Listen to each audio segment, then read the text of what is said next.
बहुत पुरानी बात है, जब दुनिया के नक्शे अधूरे थे और समंदर के सीने में बसे राज आज की तुलना में कहीं ज्यादा खौफनाक थे।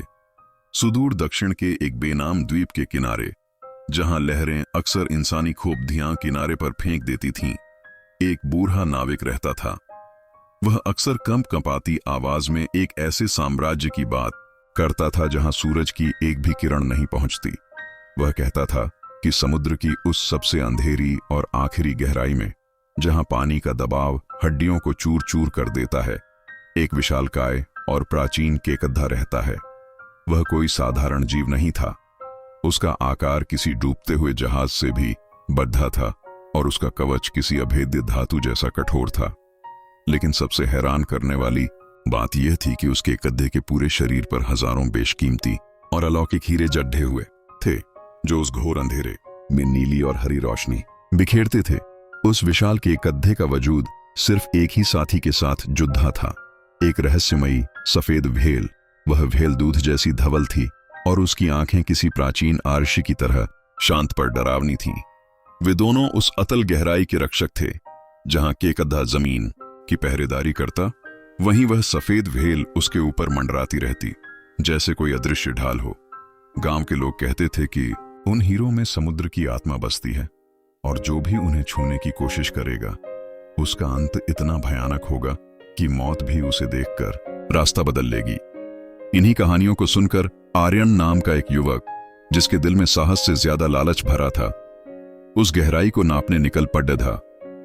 आर्यन एक आधुनिक गोताखोर था, जिसके पास लोहे के मजबूत सूट और ऑक्सीजन के बड्ढे बड्ढे सिलेंडर थे। उसने सोचा कि अगर वह एक भी हीरा निकाल लाया तो वह रातों रात दुनिया का सबसे अमीर इंसान बन जाएगा। एक तूफानी रात में, जब समुद्र की लहरें आसमान को छू रही थीं, आर्यन ने उस अंधेरी गहराई में गोता लगा दिया। वह नीचे उतरता गया और नीचे और नीचे।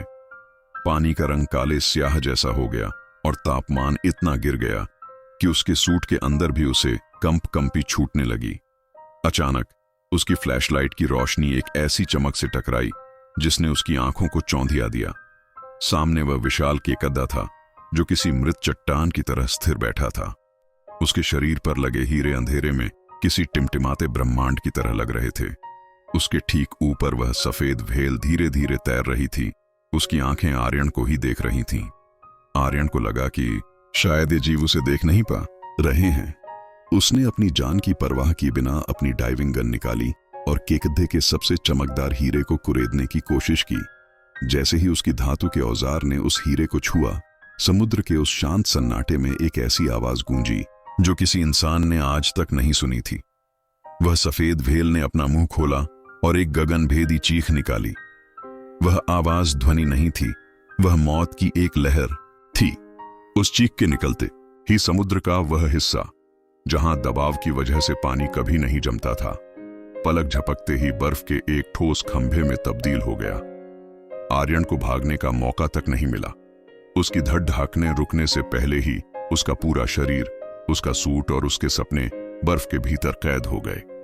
आज भी वह विशाल केकद्दा उस बर्फ के पुतले बने गोताखोर के बगल में वैसे ही पहरा दे रहा है। वह इंतजार कर रहा है अगले लालची इंसान का।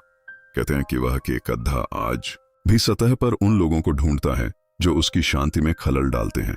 वह शायद इस वक्त आपके ठीक पीछे खड़ी डीडीचा हो सकता है, क्योंकि उसे पता चल गया है कि आपने उसकी इतनी महान गाथा सुनने के बाद भी अब तक वीडियो को लाइक और सब्सक्राइब नहीं किया है।